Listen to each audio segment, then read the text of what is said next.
Amém. Boa noite, bom dia, boa tarde. Eu não sei qual é a hora que você está conosco nessa nova aula, essa nova aula que nós estamos iniciando hoje, né? Mas estamos aqui debaixo da graça do Senhor e eu gostaria que você, aonde tivesse, aluno, fechasse os seus olhos, se você puder, e vamos orar. Vamos pedir ao Espírito Santo, que ele é o autor das Escrituras, que ele nos ilumine nesta noite. Senhor, nós te damos graças e te pedimos, ó Deus, que teu Espírito Santo venha iluminar as nossas mentes e os nossos corações acerca dessa grande comissão, que é algo tão urgente, que é algo tão gritante, que nós precisamos ir alcançar o perdido. E nesta noite o teu Espírito Santo nos incomode. Saiamos da aula hoje nessa certeza que precisamos anunciar as boas novas do Evangelho. Em nome de Jesus, nós agradecemos a Ti, Senhor. Amém. Bom, meus alunos, a gente viu a semana passada a história do McDowell, né? Aquele nome difícil lá. Nós demos uma olhada sobre o trabalho dele como pai das missões e também nós olhamos um texto e hoje a gente vai tratar esse texto com mais minúcias. É interessante a gente dar essa olhadinha, né? E sem mais delongas, a gente vai para o ponto 2 da nossa apostila, que diz assim, ó, a Bíblia e missões. Esse é o ponto 2 da nossa apostila, e vai falar sobre a Bíblia e a evangelização do mundo. Então, quando eu trato sobre a evangelização do mundo, eu compreendo os 4 evangelhos, né, onde fala da vida de Cristo, o nascimento, morte e ressurreição e o propósito da sua vinda, e também o livro de Atos, que a gente chama de quinto evangelho. Né? Nós temos aí os 4, Mateus, Marcos, Lucas e João, e temos o livro de Atos como quinto evangelho. E hoje nós vamos trabalhar sobre a grande comissão em todos os evangelhos, tá certo? Eu vou dar uma lida, mais uma vez, nos 4 versículos, eu vou olhar com vocês, e o primeiro versículo que a gente vai ver está aí na Bíblia Sagrada, no livro de Mateus, a gente leu a semana passada, e vamos ler mais uma vez o que nos diz o texto de Mateus 28, 19 e 20. É-me dado todo o poder no céu e na terra. Portanto, ide e fazei discípulos de todas as nações, batizando-os em nome do Pai, do Filho e do Espírito Santo. E o complemento dessa ordem, ele diz assim, ensinando-vos a guardar todas as coisas que vos tenho dito. E eis que estou convosco até a consumação dos séculos. Aí está um dos textos da Grande Comissão. O próximo texto dessa Grande Comissão é a Bíblia e Missões, está lá em Marcos 16, 15, que diz assim, ide por todo o mundo e pregai o evangelho a toda criatura. Quem crê e for batizado será salvo. Quem não crê será condenado. Aí está o texto de Marcos 16, 15. Na sequência, eu tenho o texto de Lucas, mais um dos evangelhos, o evangelho de Lucas, que diz assim, Lucas 24, do 47 até o 49. E Lucas vai nos dizer exatamente o seguinte, e que em seu nome seria pregado o arrependimento. Lucas vai tratar sobre algo mais profundo, mais teológico.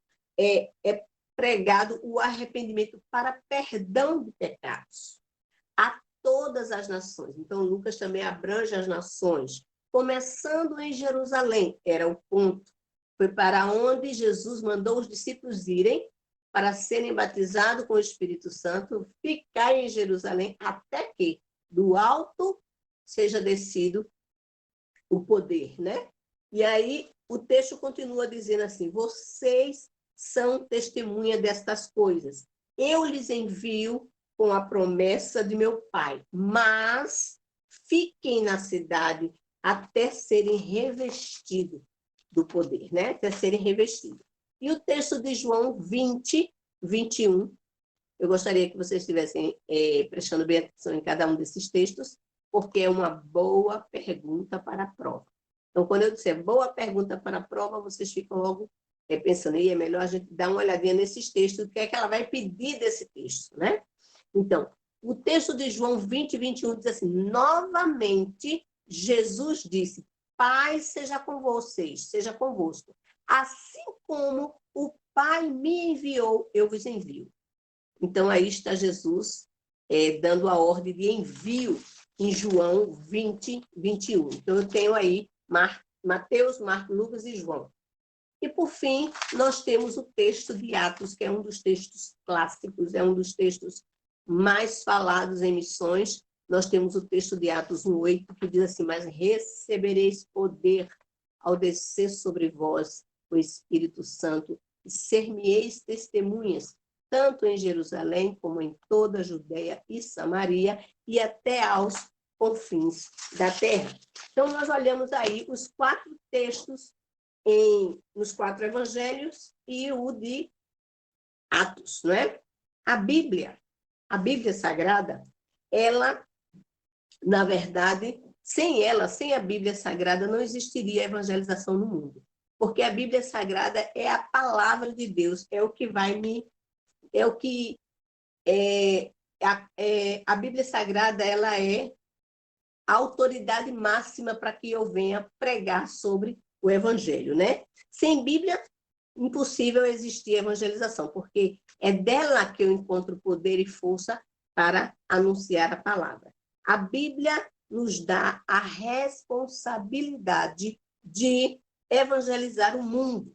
É importante dizer que quando a gente se afasta da palavra de Deus, quando eu me afasto da Bíblia Sagrada, quando eu não medito, quando eu não leio, quando a minha fé é esfriada, consequentemente, o desânimo e a falta de zelo pela evangelização também invade o nosso coração.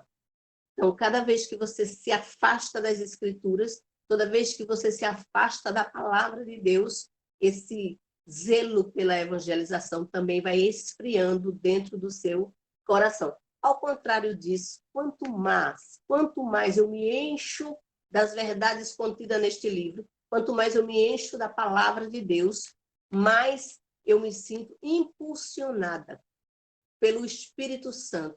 Há um poder divino vindo do céu que vai me levar a pregar, a falar, a comunicar as boas novas do Evangelho.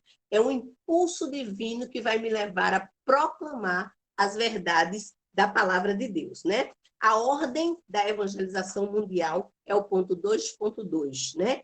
E há mais de 400 anos atrás, Deus chama um dos nossos patriarcas, por nome Abrão. Deus chama Abrão, e eu gostaria que vocês, onde estivessem, dessem uma lidinha aí comigo, lá no texto de Gênesis capítulo 12. E ali nós vamos ter uma grande comissão, ou uma comissão dada a um patriarca, né? A um homem, na qual Deus o escolheu. Deus escolheu ele. Foi assim, a vontade de Deus é perfeita, ela é boa, perfeita e agradável. Deus escolheu este homem. Então, lá em Gênesis, no capítulo 12, a gente vai ler 1, 2, 3 e 4, diz assim, ora, disse o Senhor a Abraão, sai da tua terra, da tua parentela, do meio da tua casa, dos teus parentes, da casa do teu pai, e vai para o lugar que eu vou te mostrar. De ti farei uma grande nação, e te abençoarei, e te engrandecerei o nome. Sê tu uma bênção. Aí o versículo 3 diz assim, abençoarei os que te abençoarem, e amaldiçoarei os que te amaldiçoarem. Em ti serão benditas todas as famílias da terra. Partiu Abraão, como lhe ordenara o Senhor, e Ló esteve com ele. E Abraão tinha 75 anos de idade e foi para Arã. O ápice desse texto aí é quando ele diz assim, em ti serão benditas todas as famílias da terra. Em ti, Abraão, serão benditas todas as famílias da terra. E isso vale a pena a gente prestar atenção. Abraão agora, em obediência, sai da sua terra e vai para aquele lugar que Deus vai lhe mostrar. E Deus escolhe Abraão Deus separa Abraão para ser aí o nosso primeiro missionário aí no Velho Testamento, né? Porque, na verdade, o missionário mesmo, em primeira mão, é o Senhor Jesus. Mas Deus aí escolhe a família de Abraão. Deus está interessado com a família de Abraão a alcançar todas as famílias da terra. Esse é o ápice desse versículo. Ele quer alcançar. A aliança que Deus faz com Abraão é de alcançar todas as famílias. Essa bênção começa em Abraão, essa bênção está em Abraão, mas ela emana de Abraão para outras pessoas. Ela transborda, ela vai invadindo a sua posteridade, né? Essa bênção de Abraão vai até a terceira e a quarta geração, né? O apóstolo Paulo chama o Messias de filho de Abraão, lá no texto de Gálatas, capítulo 3, versículo 16. E diz assim: ora, as promessas foram feitas a Abraão e a sua posteridade. Não diz, e as posteridades, mas diz a posteridade de Abraão, como falando de muitas, mas como de um só. Ele não diz as tuas posteridades, não, ele diz a tua posteridade. Então, ele estava se referindo no sentido típico, né, de Jesus, né, a tua posteridade, a tua descendência, né? E aí ele diz que só é a posteridade que é Cristo. Então, Cristo era aonde eu posso lhe dizer que, através de Cristo, pela fé em Cristo, eu me torno filho de Abraão. E sendo filho de Abraão, eu sou herdeira da promessa da salvação, né? Então, em Cristo, agora, em Cristo, eu posso dizer que se concretiza a promessa feita em Abraão, porque Abraão creu, e todo aquele que crê em Cristo recebe a promessa que estava em Abraão. Então, a promessa de Abraão se cumpre em Cristo. Gálatas 3:7 também diz assim: sabeis, pois, que os que são da fé são também chamados filhos de Abraão. Jesus Cristo era também chamado filho de Abraão. Os da fé é que são abençoados como o crente Abraão. Mas os verdadeiros filhos de Abraão não são os filhos de sangue de Abraão, mas são todo aquele que crê no nome do Senhor Jesus e tem essa fé aqui guardada pela fé em Cristo Jesus. Com isso, meus queridos, você e eu somos responsáveis, nós temos agora a responsabilidade de toda uma humanidade. Por quê? Como filho de Abraão, como a fé que eu deposito em Jesus, eu me torno filho de Abraão, então eu faço parte dessa descendência, né? Eu também sou responsável de levar o evangelho a todas as famílias da terra, porque também em mim deve ser bendita todas as famílias da terra. Também em você deve ser bendita todas as famílias da terra, porque nós cremos em Jesus pela fé. E que fé é essa? Se não foi o nosso pai Abraão que creu sem ver, né? Então, tudo isso vai coagular, vai chegar ao ponto, melhor dizendo, de ser todas as famílias benditas. Quando ele fala todas, ele quer dizer uma totalidade de raça, tribo, nação, língua, clã. Todos devem ser alcançados por essa graça, por essa bênção, né? Jesus também foi falado em Isaías por 2 vezes, em 2 textos ou mais, que ele seria luz para os gentios. E ele diz no texto que ele não veio que não fosse para casa, ele não veio que não fosse para os filhos perdidos da casa de Israel. Ele veio para as ovelhas perdidas, ele tinha um alvo certo, para as ovelhas perdidas da casa de Israel. Então, no livro de Isaías, no capítulo 4, 2 e 6, 42 e 6, ele diz assim: eu sou o Senhor que te dei como luz aos gentios. Os textos de Isaías, eles são textos messiânicos, eles se referem a Jesus. Por que eu estou levando tudo para Jesus? Porque a gente está falando aqui da grande comissão. E a grande comissão não acontece sem Jesus. Porque é em Jesus que tudo começa a acontecer. É quando Jesus vai trazer a salvação para a humanidade. né? Lá na cruz do Calvário, ele começa a promover aí a salvação. Então, o texto diz, de Isaías 49, diz, também te dei como luz aos gentios e salvação até os confins da terra. Olha aí, já em Isaías, a promessa indo, caminhando, porque o Deus da história começou uma história lá no Éden, chegou em Abraão e agora está em Isaías, ele continua escrevendo a história. Uma história de amor, sim, mas uma história de ganhar almas para Deus, uma história de salvação. Deus está escrevendo a história da sua humanidade, da humanidade na qual ele veio salvar e resgatar. Deus está interessado na salvação da humanidade, né? Mateus 10 diz assim, mas ide antes as ovelhas perdidas da casa de Israel. Então, meus queridos, Jesus tinha um alvo certo, que era os perdidos. E eu e você também temos esse alvo certo.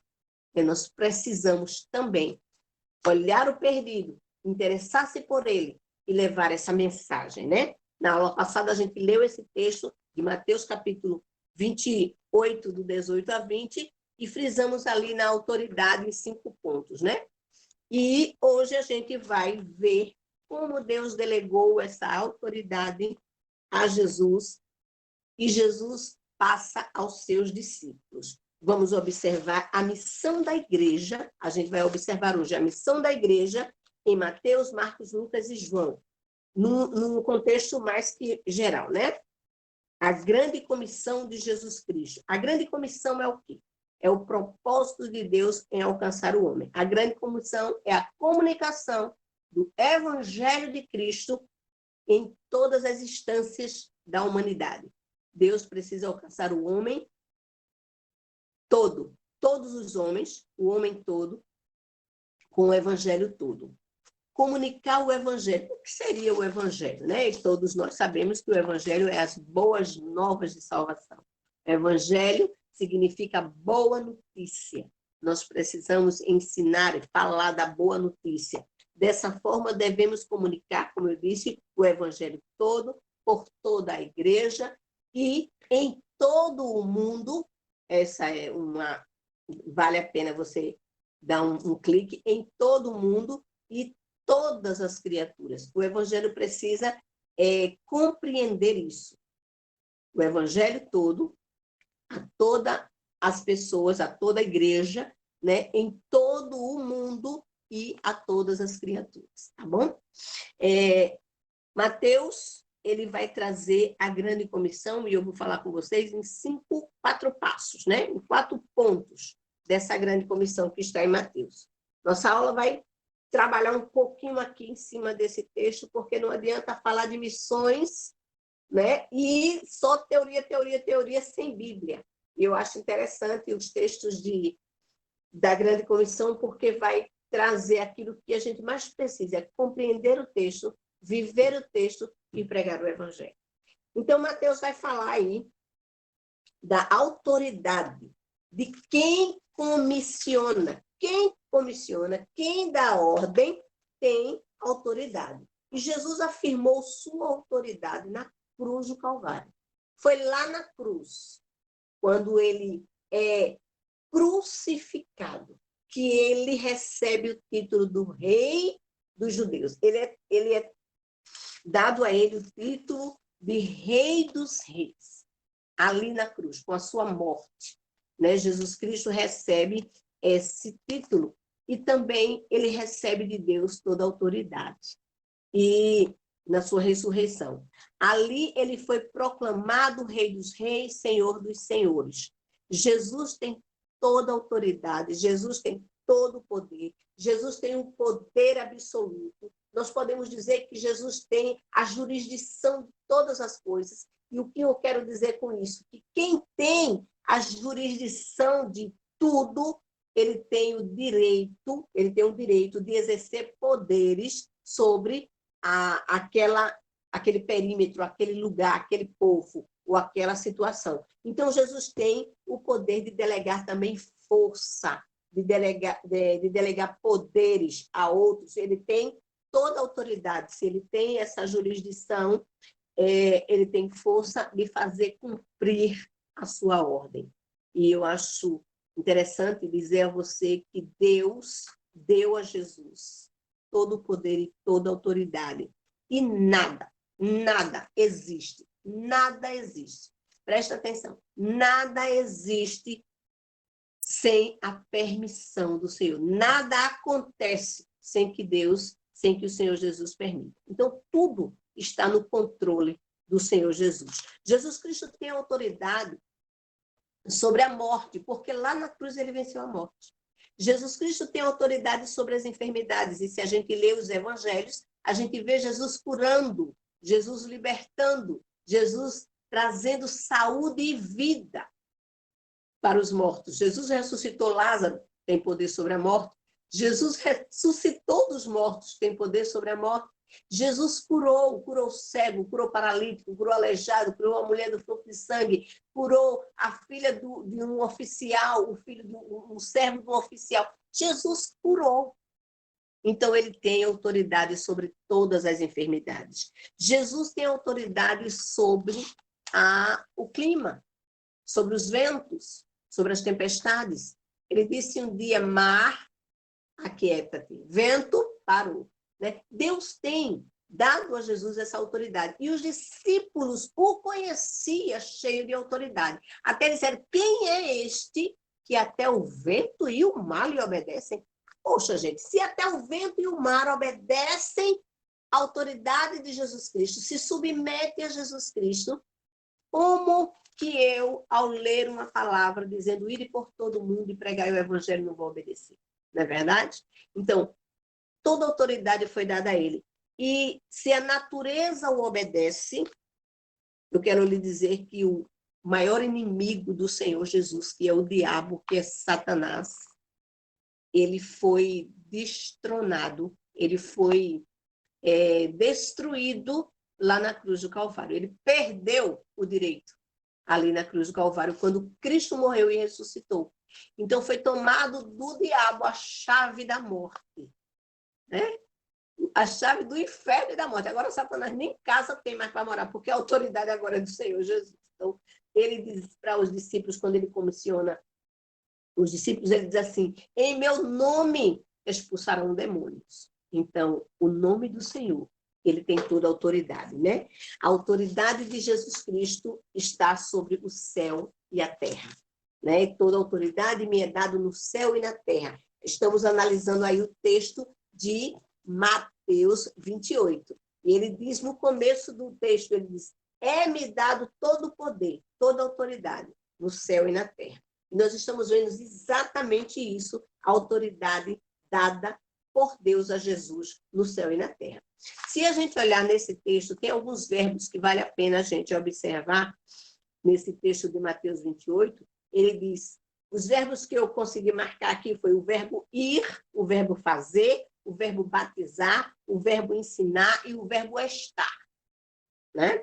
Esses verbos, no texto, alguns sofrem algum tipo de ação, eles são flexionados, eu acho que é isso, flexionado, na sua ação. Então, ele diz assim, no verbo ir, ele diz ide, e ele trata esse ide com um imperativo, como uma ordenança, você tem que ir. Não dá para dizer que não vai, é uma ordem. E quem dá a ordem é quem tem autoridade. E ele diz fazei, no verbo fazer, ele diz fazer, é também uma ordem, está no imperativo. Você precisa fazer. Você vai e você faz. Isso é Deus dando autoridade a Jesus e Jesus delegando a cada um de nós, porque Jesus é Deus. E ele diz assim, batizando. Aí a gente encontra esse verbo agora no gerúndio. A gente encontra esse verbo com ação, como eu disse a você, uma ação flexionada, né? É uma maneira que o verbo se apresenta e que dá uma ação de continuidade. E a gente encontra em dois verbos. Ele diz assim, no verbo batizar e no verbo ensinar. Ele diz assim, batizando-o e ensinando-o. Esses dois verbos, a gente vê ele falando no gerúndio. E ele vai ter que continuar fazendo. É uma ação que eu vou fazer que vai me dar uma continuidade, é um processo, né? Essa terminologia NDO, endo, né? É o particípio gerúndio, que vai me dizer que eu tenho que continuar fazendo. E, por último, o verbo estar, né? Ele diz, eis que estou. Estou está na primeira pessoa, eu estou. Então, Jesus está comigo e com você. Jesus está. Então, meu amigo, meu irmão, meu querido, se eu tenho a responsabilidade de anunciar o evangelho do reino de Deus a toda a humanidade, se eu tenho a responsabilidade do ID do Senhor Jesus por todas as nações, eu preciso saber que eu não estou só. Que quem comissiona vem junto. Ele não me deixa só. E ele disse, eu estou na primeira pessoa, eu que estou. Então, eu vou fazer a obra do Senhor sabendo que Ele está comigo. Eu estou com vocês, né? Aí a gente vê o primeiro ponto, que é a autoridade. Quem autorizou a mim de pregar esse evangelho, vem comigo. E no seu nome, no nome de Jesus, dobre-se todo joelho, porque Ele tem toda a autoridade, né? O segundo ponto nesse texto que eu queria ver com vocês era o cerne da grande comissão aí. Quando a gente olha para o tema, o texto, para o versículo aí de Mateus, a gente vê que a ideia central do versículo é fazer discípulo mediante o batismo e o ensino. O cerne de tudo é você estar ensinando, batizando. Não que o batismo gere salvação, de forma alguma.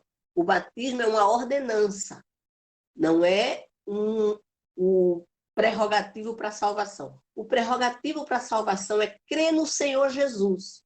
Esse é o prerrogativo da salvação. Eu preciso crer para ser salvo. A fé em Cristo, quando eu reconheço que sou pecador e creio em Cristo, quem crê está salvo. E quem não crê já está condenado, né? Então, para a salvação é o crer no Senhor Jesus, né? E, na sequência, eu preciso batizar e ensinar. Eu preciso trazer. Se eu disser assim, se eu evangelizar na rua, pregar o evangelho, uma pessoa, ganhei uma alma para Jesus. Beleza, né? E aí? E depois? Você ganhou aquela pessoa, ela acabou de nascer na família de Deus e ela só nasceu, né? Ela não se desenvolveu. E essa pessoa precisa de desenvolvimento, ela precisa de crescimento espiritual. E o crescimento espiritual, ele vai vir junto com o discipulado. Por isso que ele diz assim, fazei discípulos de todas as nações. Então, a grande comissão compreende não apenas o evangelismo de ganhar almas e ganhar multidões, porque o que vai acontecer é que a gente vai ter uma igreja inchada de gente, de pessoas que aceitaram Jesus, mas não foram trabalhadas, não foram ensinadas. E com isso, nós vamos perceber que com qualquer dificuldade, com qualquer problema, com qualquer provação, essa pessoa vai desanimar, desistir, e o evangelho fica assim muito superficial, não alcançou uma raiz profunda e essa pessoa não vai permanecer na fé. Então, Cristo nos comissiona aqui, nesse texto, é muito mais profundo, o texto é bem mais detalhado do que os outros, a ensinar as pessoas, né? Os novos convertidos precisam ser maduros e capazes de defender a sua fé. Eles precisam ser trabalhados. Não é o discipulado que salva ninguém, não é o batismo que salva ninguém, não é isso. A salvação vem através do arrependimento do pecado e crer que Jesus Cristo morreu pelos nossos pecados.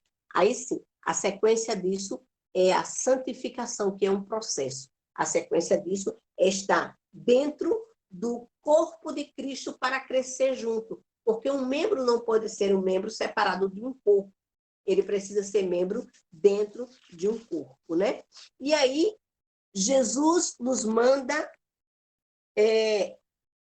a guardar todas as coisas, né? E guardar Guardar todas as coisas implica em seguir Jesus, independente de qualquer coisa. É largar tudo, o guardar todas as coisas, eu compreendo que é renunciar tudo por amor a Cristo. Quando eu digo, eu sou um cristão agora, um cristão verdadeiro, um cristão genuíno, um cristão que entendeu a obra de Cristo, eu preciso ser capaz de guardar as suas palavras no meu coração e obedecer as suas palavras.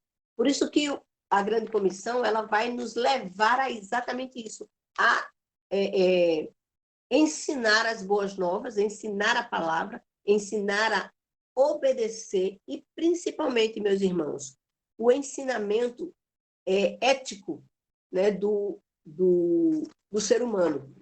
Eu preciso ensinar essas pessoas o caráter de Cristo, dizer a ele que eles agora não são diferentes, eles não são mais do mundo, o mundo já não faz parte mais da sua vida. Guardar a palavra de Deus dá a ideia de que eu preciso amar com toda a minha força a palavra de Deus e viver isso de tal forma que o mundo consiga ver Cristo em mim. Quando o cristão chega nesse ponto, o cristão é um cristão maduro, é um cristão que pode agora fazer outro cristão que se assemelhe a Cristo, né? E aí vai fazendo mais discípulo. O terceiro ponto para observar na grande comissão neste texto é a esfera desse mandato, a esfera no geral. A gente viu a autoridade, a gente viu o cerne da grande comissão, né? E agora, que é seguir a Jesus, dentro do padrão de ser ético, de ser cristão verdadeiro, de deixar tudo para viver esse evangelho de verdade, né? E agora a gente vai ver no terceiro ponto, observar aqui a esfera disso tudo. Aonde alcança esse evangelho? Até onde esse evangelho precisa chegar? Nós sabemos que precisa chegar até os confins da terra. Mas qual é essa dimensão? Qual é a dimensão do que nós estamos vendo, né? Qual é o alcance da comissão, né? Geograficamente e até onde eu preciso ir com esse evangelho. O versículo 19 diz assim: fazei discípulos de todas as nações. O versículo 19 diz que eu preciso fazer de todas. E eu gosto desse texto do Mateus 28 por conta dessa totalidade. Deus quer o mundo todo, né? Quando ele diz ir por todo mundo, é porque ele quer todas as pessoas do mundo. E só voltará Jesus Cristo quando todos ouvirem falar do Evangelho. E a gente já sabe disso, né? Quem está estudando escatologia, se já teve as aulas, se ainda não teve, nós sabemos que enquanto o Senhor Jesus não for anunciado em todas as esferas da terra, em todos os lugares, em todos os cantos, em todo o povo, língua, nação, Jesus Cristo não vai poder vir, porque ele não vai querer desculpas. Ninguém vai poder dizer assim ao Senhor Jesus: eu nunca ouvi falar do Evangelho. Não vai ter desculpa nesse dia. Nesse dia, meu amigo, vai ser o dia de juízo. Né? E aí eu não quero estar naqueles que dizem assim: você não anunciou. Eu quero estar no meio da grande comissão, daqueles que foram adiante e pregaram esse Evangelho. Então, o terceiro ponto a observar no versículo é o alcance, né? Fazer discípulos de todas as nações. Nação aqui significa etnias, significa povo, língua, cultura, nacionalidade.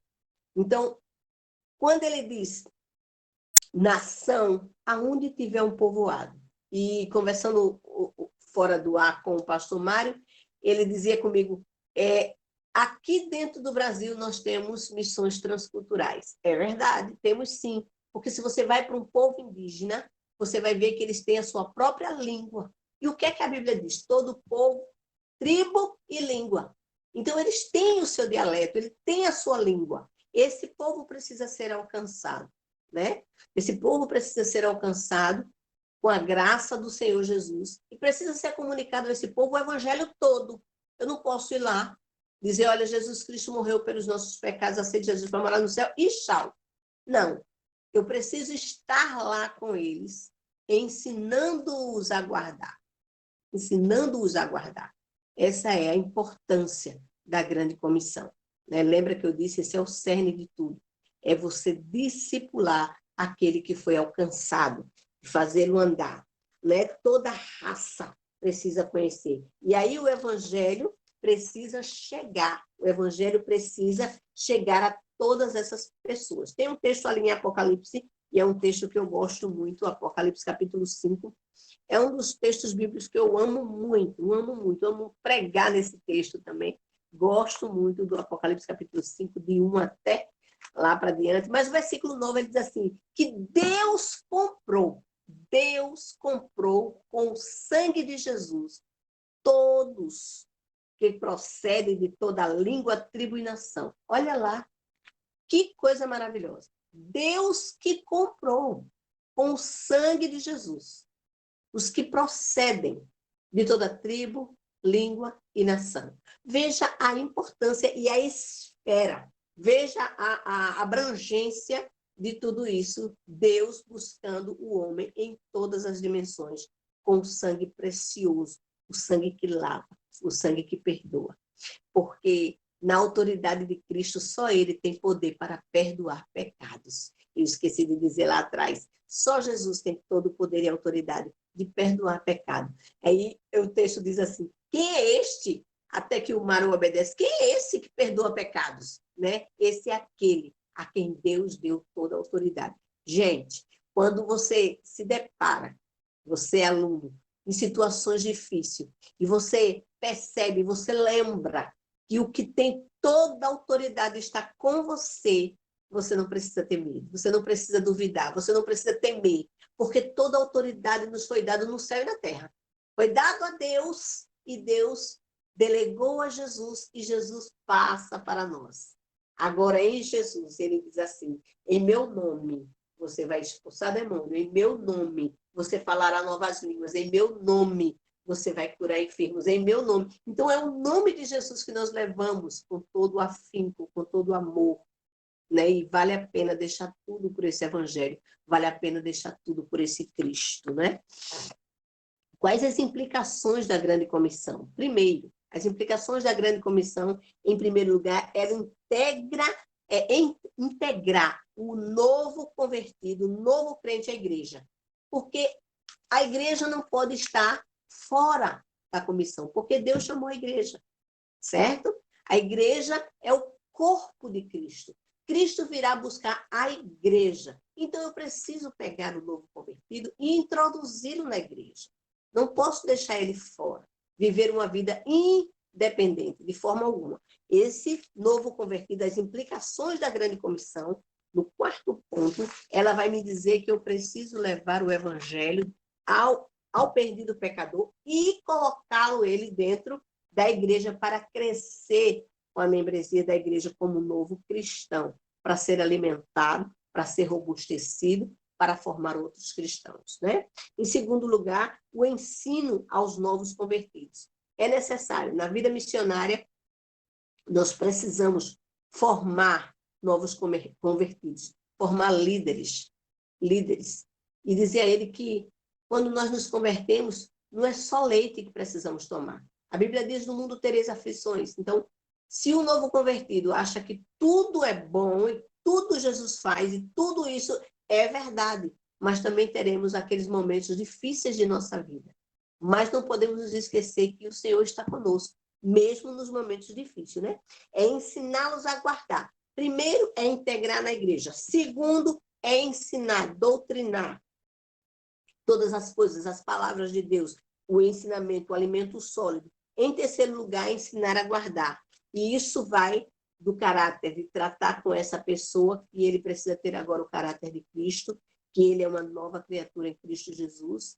Isso é o cerne de missões, isso é o cerne, o ápice do evangelismo, isso é o que compreende as implicações da comissão, da grande comissão.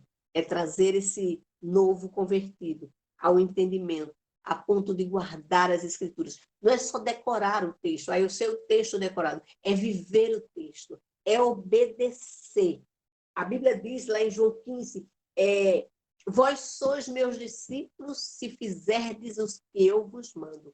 Gente, não tem como você dizer que é um salvo em Cristo Jesus, que você é um novo crente, você é uma nova pessoa, e você passar a fazer aquilo que você quer. Né? Não tem, não coaduna com a escritura sagrada, não vai, não encaixa, não encaixa. Né? Quando eu tenho o novo nascimento, deve me ser ensinado a submissão às escrituras sagradas. Eu preciso estar submisso às ordenanças de Cristo, viver de acordo com a sua palavra, né? E eu queria, meus irmãos, concluir uma parte aqui com vocês dessa análise que fizemos do primeiro versículo da Grande Comissão, concluindo dizendo a você que o poder de Jesus está à nossa disposição. Jesus Cristo, ele tem todo o poder no céu e na terra, e ele nos deu a ordem, e cabe a mim e a você cumprir a ordem que o Senhor nos deu. Eu concluo dizendo para vocês que para cumprir a sua ordem, é bom saber que não estamos sozinhos. Quando eu cumpro a ordem do Senhor, eu sei que ele vem comigo. Você pode até ter medo, mas é ele que fecha a boca do leão. Você pode até ter medo, mas é ele que faz uma fornalha ficar fria. Você pode até ter medo, mas é ele, o dono da missão, que vai acalmar o mar. É ele que me garante a mim e a você uma vida após a morte. É ele que está presente na vida e na morte. E isso é interessante. Ao ler a apostila e entender aí a Bíblia e a missão, o que me chamou a atenção é esse estar conosco. É Jesus Cristo, é o Deus Emanuel, é o Deus conosco. É Jesus conosco sempre, ao acordar, ao deitar. Se estivermos no hospital com alguma dificuldade, o Senhor está conosco. Se estivermos na rua e enfrentarmos qualquer dificuldade, o Senhor está conosco. Ele não dorme, ele não dormita, ele não se cansa. Ele é aquele que está conosco, né? Ele promete estar conosco e ele está conosco sempre. Jesus é o nosso orientador. Jesus é o nosso amigo. Em missões, Jesus é o nosso amigo. Na nossa vida, Jesus é o nosso amigo. E aonde formos, nós temos um amigo. Ele diz assim, não me chame mais de Senhor, mas me chame de amigo. Esse amigo que nos capacita, esse amigo que nos comissiona, ele é um vigia, ele nos guarda dia e noite, está conosco na vida e na morte. E eu queria dizer para você, nesta aula de hoje, que se a gente compreender bem a ordem que Jesus Cristo nos dá, a gente não perde a oportunidade de levar esse evangelho do amor de Deus a todas as pessoas. Eu vou contar para vocês, um dia eu estive peguei um Uber, assim, um carro, e estava no shopping, saí, peguei um carro, estava apressada, queria que o homem andasse rápido, né? Aí ele disse para mim assim, tenha calma, que a gente vai chegar. Eu sei, é porque eu estou com pressa, eu tenho uma mãe, não sei o quê. Tentei argumentar para que ele fosse mais ligeiro. Ele disse, a senhora conhece as leis do trânsito? E eu falei, conheço, né? Ele disse, então pronto, se a senhora conhece, eu não vou dizer mais nada. Aí eu olhei para ele assim, sabe que o senhor está certo? Eu perguntei para ele, e o senhor conhece as leis de Deus? Aí ele disse, não, quer dizer, mais ou menos, né? Eu disse, a lei de Deus é a lei que diz o seguinte, todo homem que crer no Senhor Jesus será salvo. E quem não crê já está condenado. Isso faz parte daquilo que Deus tem para a sua vida e para a minha. E eu comecei a falar do amor de Jesus para aquele homem dentro de um veículo. Era um Uber e eu vim falando de Jesus para ele até chegar aqui em casa. E aí ele me contou uma história de comprido.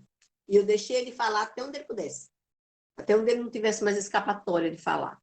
E ele contou uma história triste, que estava com uma esposa, mas deixou aquela esposa, arranjou outra, que estava com a outra, também deixou outra, e tinha 3 pessoas enroladas na vida dele. E ele não tinha como resolver esse problema. E ele dizia assim, e agora não sei o que é que faço. Né? E eu disse, eu estava até com a minha irmã Ana, e a gente começou com ele dizendo assim, qual das 3 é aquela que Deus escolheu para você. Não, Deus não escolheu nada, não. Eu que escolhi. Eu disse, então, meu amigo, quando nós fazemos as nossas escolhas, nós pagamos o preço por elas, as consequências das nossas escolhas. Mas quando decidimos ao lado de Cristo, Cristo escolhe por nós. Cristo vai por nós. Cristo intercede por nós. Cristo age por nós. Porque é dele, por ele e para ele todas as coisas. Então, nós nos submetemos à autoridade dele. E aí eu pude falar do amor de Jesus e não esqueci de dizer a ele, se o Senhor receber Jesus como seu Salvador agora, eu vou orar por você agora. E assim como aquele ladrão da cruz, na mesma hora, ele estava com Cristo lá no paraíso.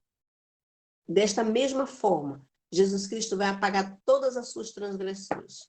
E o Senhor vai sair, nós vamos descer do seu carro, e o Senhor vai ter a responsabilidade de colocar a sua vida em ordem com o Senhor Jesus dessa vez.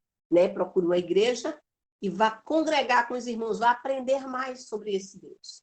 E aí, quando chegou na porta da minha casa, esse homem enorme, né, estava chorando. E chorando de verdade, viu? Literalmente. Ele disse, irmã, me ajude em oração. E pude orar por aquele homem. E fiquei triste ao mesmo tempo, porque quem vai dar continuidade ao trabalho, uma semente plantada, né? Como a gente vê no texto, uns planta, outros rega e outros colhem. A semente precisa ser semeada no caminho. A semente é a palavra de Deus. Eu e você precisamos ter essa disponibilidade de semear a palavra. Pregue a palavra, insta em tempo e fora de tempo. Mas na obra missionária, eu preciso também discipular, ensinar a guardar. Então não perca tempo. A hora que você estiver perto de alguém, ensine, ensine. Ensine a palavra, ensine. Não mostre sua vida simplesmente como exemplo, mas mostre Cristo. Deixe que Cristo seja visto em você. Mostre para ele o que Jesus já fez na sua vida. Isso sim vai causar um impacto maior. Poxa, você era assim, Deus fez isso sim, porque em Cristo temos toda a autoridade para transformar o homem e esse homem ser a semelhança de Jesus. Meus queridos, estamos no finzinho da nossa aula e eu quero dizer para vocês que lá no ponto 3, 4, 2, 4, nós vamos ver a grande comissão do livro de Lucas, né? A gente leu Mateus, a gente vai ver Marcos e Lucas, e na sequência nós vamos fazer uma análise exegética, né? Na verdade, a gente já fez essa análise no texto de Mateus. Aí a gente vai pular para a plantar. Essa palavra aqui. Eu quero mostrar para vocês para onde é que a gente vai na próxima semana. Eu não sei se dá para ver legal, ou me aproximar bastante. E a gente vai para essa página aí, depois da exegese, que a gente vai fazer dos outros textos bíblicos da Grande Comissão. Né? E aí a gente vai, se vocês contarem a página, vai dar a página 6. Né? A página 6. É a diferença entre missão centrípeta e missão centrífuga. Nós vamos dar uma olhada nisso na próxima aula, se der tempo, né? Porque a gente vai fazer a análise dos outros textos. Eu quero me despedir de vocês, dizendo que foi muito bom estar com vocês e lembrar do trabalho que eu já deixei lá no Telegram, todos os missionários que eu encontrei. E se você tiver outro diferente daquele, não tem problema, faça ali 2 a 3 folhas da biografia desse missionário, tá certo? Escreva sobre ele e mande para mim. Faça a pesquisa e mande para mim. Mande em PDF, que eu imprimo aqui, dou a nota e já vou guardando para a secretaria da instituição. Quero dizer para você que a cada missionário estudado, você vai ter um renovo, né, da sua vida de fé. Como aqueles homens tiveram uma fé tão genuína a ponto de alcançar o nosso próximo. Que Deus nos abençoe. Nós chegamos no fim da nossa aula e lembrando que a nossa prova, lá na frente, quando chegar bem mais lá perto da prova, eu vou avisar. Não se preocupe com notas agora. faça o trabalho, aprenda mais sobre os missionários, aprendam bastante, leiam a apostila toda, tá certo? É importante a leitura da apostila. E eu quero dar um ponto para a pessoa que leu a apostila toda, né? Ah, eu li a apostila toda, leu todinha, então o ponto é seu, né? Nem que seja um ponto só, mas eu quero dar para aquele que lê a apostila toda. E quero lembrar para vocês e pedir oração que vocês continuem orando pela evangelização mundial. Orem, orem. Nós temos hoje uma população mundial de 7,8 bilhões de habitantes, né? E aí a gente pode, entre 7 bilhões de habitantes, cristãos, considerados cristãos, eu posso dizer entre aspas, nós temos apenas 2,8 de 7 bilhões. Precisamos avançar com a evangelização.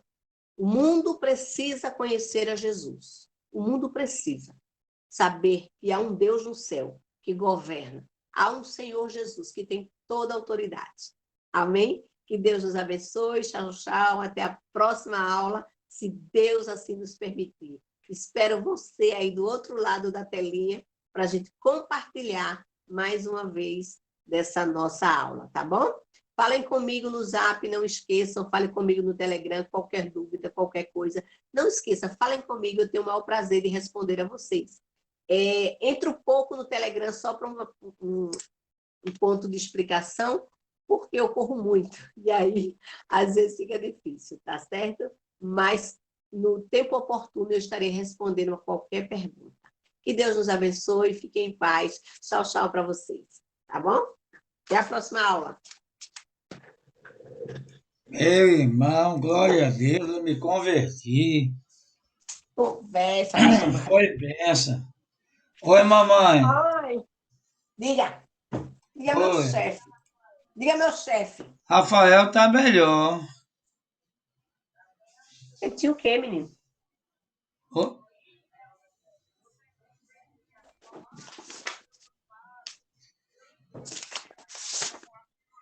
eu esqueci de falar, mãe.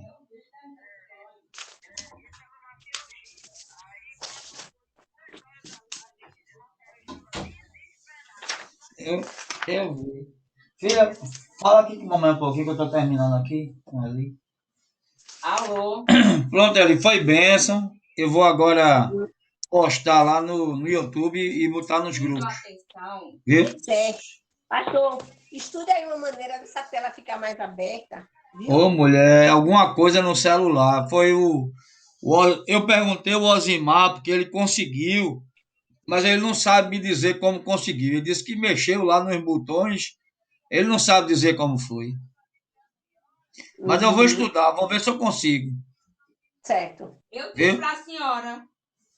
Tá, Tá querida. bom, então. Obrigado, viu? Fica na paz. Eu disse para a Obrigada, senhora Ariane, que por estava... mim. Eu oro por você. Já orei hoje por você, Verinha, Elvina e Ruth. Verinha casou, pastor? Não, Ele não está aguentando, Gente, porque a sério? garganta está muito... não, sabia não. Para a senhora. Verinha tá casadíssima da Silva. Casou no ano passado. Glória a Deus. Feliz toda com o casamento. Glória a Deus. O rapaz é um rapaz de Deus. Já foi casado atrás, um tempo atrás. E Sei, tem um filho. Mas aí o filho não mora com ele mora com a avó, com a mãe dele. Ele morava só. E sei. frequentava a igreja. Ele era ativo na igreja, né? Igreja Batista, se eu não estou em erro, é presbiteriana. Mas Lá onde ela ele mora, lá de melhorou também, Carinha. doutor Fábio Sei. melhorou também. Mas ele estava com a garganta, além das ácidas, ele estava Coisa de também com Deus. uma inflamada. Sei. E aí, casado. Verinha, tu tem certeza que é isso mesmo? Também melhorou. Ela falou, eu tô orando, já faz um ano que eu tô orando, e eu dizendo a Deus, Senhor, se não fosse, eu diga logo, porque eu paro por esse mesmo. Eu sei que deu certo, ela tá aí casada. Glória a Glória Deus. em nome de Jesus, né? Vou dar os parabéns a ele, Então, então. Dar os parabéns. tá bom, então. Olha. Tchau, Abraço, Eli. Senhor. Tá. Boa noite, graça e paz. Boa noite. Tchau, pastor. Tchau. Mas a